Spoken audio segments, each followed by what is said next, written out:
આભાર દિલીપભાઈ, આપને આ મંચ પર ફરીથી મને સાંભળવાનો અને આપના દર્શક મિત્રો સુધી પહોંચવાનો મોકો આપ્યો છે.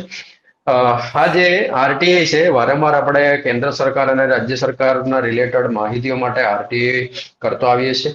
તો તાજેતરમાં આપણે રાજ્ય સરકાર દ્વારા જે પોતાના પ્રસિદ્ધિ માટે અથવા સરકાર કરી રહેલા કામો લોકો સુધી પહોંચાડવાના બહાને જે ખર્ચો કરી રહેલા છે, એ ખર્ચો આપણે પબ્લિક પાસેથી જે મણી, જે એના ટેક્સના રકમથી જે ખર્ચો થાય છે, એ ખર્ચો કેટલા રૂપિયા છે એ અંગે પણ આપણે આગળ પણ વિગતવાર માહિતી લઈને જાણકારી લોકો સુધી પહોંચાડવામાં આવેલ છે.